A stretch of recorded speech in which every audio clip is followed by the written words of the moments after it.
Yes, Loknath শর্মার ছেলে তুমি। সুপারিশ আর ঘুষের পরিবর্তে চাকরি নিতে পারো না। এই নাও গরম চা। থ্যাঙ্কস বাবা। বাবা আমি কতবার বললাম কিন্তু তুমি বুঝতেই চাইছো না। গত 30 বছর ধরে যে কনভেন্ট স্কুলে পড়িয়েছো সেটা আর এই বাড়িটাই তোমার পৃথিবী হয়ে রয়ে গেছে। বাবা you don't know what is happening in the outside world বাবা। You know nothing about what's happening in the outside world. আরে সব ছেলেই এই বয়সে এরকম ভাবে। আমি যখন তোমার বয়সী ছিলাম তখন এরকমই ভাবতাম। চা খাও। বাবা তোমার একটা ফোন কলেই আমার কাজটা হয়ে যাবে। আমার জন্য এটুকুও করতে পারবে না তুমি? আমার ছেলে তুমি, তাই আমি করব না। আমার ভরসা আছে তোমার দক্ষতার ওপর। খুব নাম কামাবে তুমি। এরকমটা নয় যে তুমি রোজ রোজ মারপিট করে নাম কামাবে। তোমার দেখানো পথেই আমি চলার চেষ্টা করছি, কিন্তু জানো বাবা আজকালকার সিচুয়েশন দেখে তো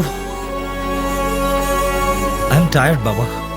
no, never use the word tired in your life. তোমাকে সুযোগ খুঁজতে হবে নিজের পায়ে দাঁড়াবার জন্য। নিজের উপর ভরসা রাখো, সব ঠিক হয়ে যাবে। কি আমার কথাটা তোমার খারাপ লাগবে? না বাবা, নেভার।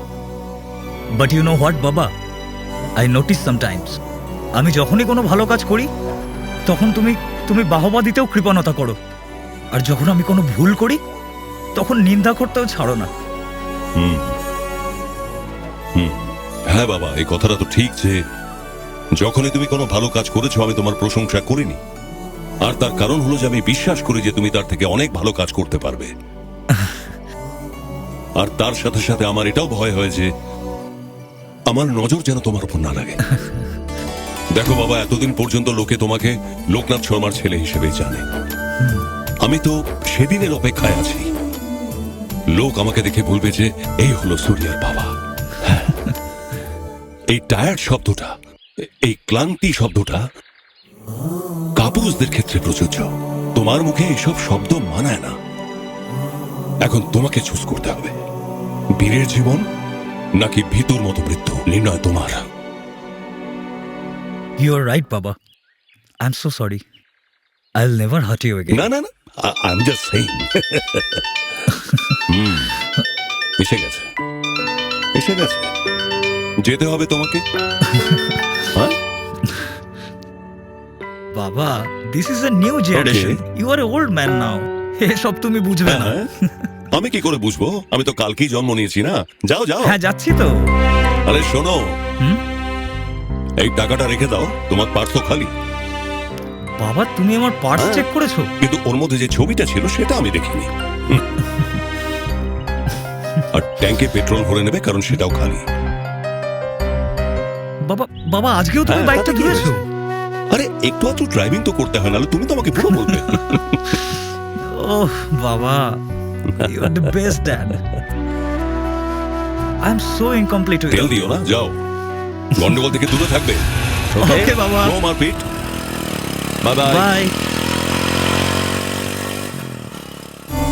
আমাকে বুড়ো বলে চলে গেল। Am I old? No, you are still young. Yeah. চলো এক কাপ চা হয়ে যাক। আরে টিজ আর জিন্স পরে যাবো ডিস্কোতে। Come on.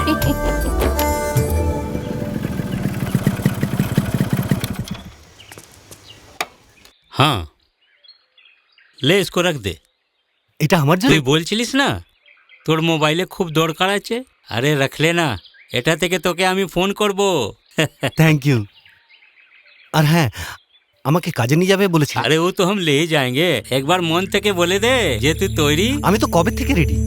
পয়সার জন্য তো আমি যে কোনো জায়গায় যেতে পারি। ये हुई ना मर्द वाली बात। কিন্তু তুমি আমায় কোথায় নিয়ে যাবে? আমায় কি করতে হবে? ঘাবড়ে যাচ্ছিস? ঘাবড়ানোর দরকার নেই। আরে ওখানে কোনো বোমা গুলি চালাতে হবে না। ये हम लोगों की लड़ाई धर्म की लड़ाई। हम लोग दुनिया में सर उठा के जी सके, इसके लिए करना होगा जिहाद। তোর মা আসছে, এই কথা কাউকে বলবি না। আমি দুদিনের মধ্যে ফিরে আসবো, ততক্ষণ এই বাইক তোর কাছে থাক।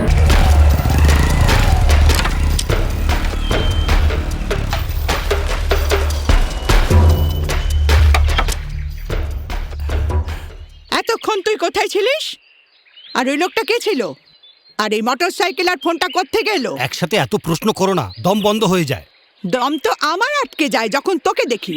আর তোকে এখানে যে ছেড়ে গেল, ও কালিকটের জামাল না?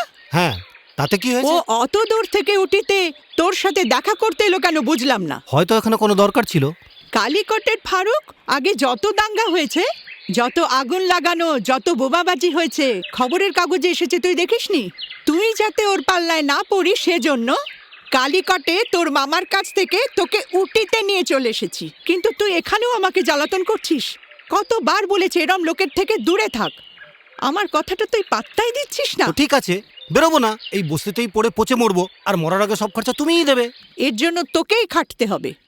পড়াশোনা করার সময় তো তুই শুধু বাউন্ডুলে হয়ে ঘুরেছিস, আর এখন ভাবছিস তুই রাতারাতি কোটিপতি হয়ে যাবি। বাবা মাছ বিক্রি করার সময় তোকে সঙ্গে যেতে বলতো, তখন তো লজ্জা করতো, তাই না? হ্যাঁ, লজ্জা লাগে তো কি করবো, ওসব আমার দ্বারা হবে না।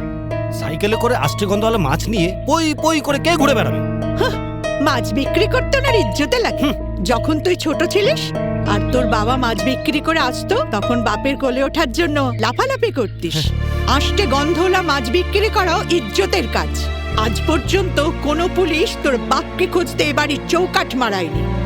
আজ তুই যে পথে চলছিস সেটা ওই শয়তান জামালের দেখানো। শরীরে ফোকটের আতর মেখে মসজিদের কোরআনের 56টা টুকরো করে তোদের মতো ফালতু ছেলেদের হাতে দিয়ে ওদের মতো লোকেরা নিজেদের কাজ বাগিয়ে নেয়। ইসলাম ধর্মের বদনাম করা, শরীরে আতর মাখা ওই লোকগুলোর থেকে বহু গুণে ভালো তোর বাবার ওই গায়ের আষ্টে গন্ধ। এমন কি করেছে যে এত শোনাচ্ছ? বাবু, তোকে শুধু একটা কথাই বলছি, এই রাস্তাটা ঠিক নয়।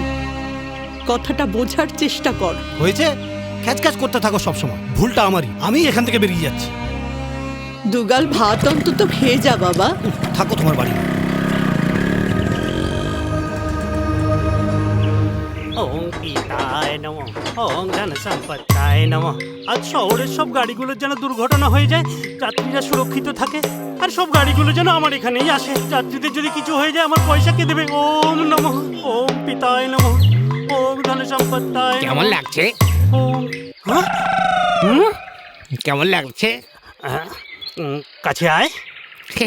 আয়। কি হলো ভাই? আরে বাবা রে, তুই আমায় চাটি মারলি কেন? এই কতবার বলেছি তোকে যে এই খামিটাকে সোজা করে রাখবি না? কালু, গত 6 বছর ধরে আমি তো চাটি খাচ্ছি। ফটোটা তোর বাবার না? তাহলে সবসময় এটাকে উল্টো করে কেন রাখিস? এটাকে সোজা করেই রাখতাম। সব লোকে জিজ্ঞাসা করতো যে এটা কার ছবি, কেউ বিশ্বাসই করতে চাইতো না যে এটা আমার বাবার ছবি। এই জন্য এখন আমি এটাকে উল্টো করে রেখেছি। এখন সবাই বলে এটা তোর বাবার ভরতনাথের ছবি না? এটা কি করে হলো? যখন গাড়ি রিপেয়ারের কাজ এখানে হয়, তখন যারা কাজ করে শুয়ে শুয়ে তাদের তো উল্টোই দেখা যায়, তাই না? আ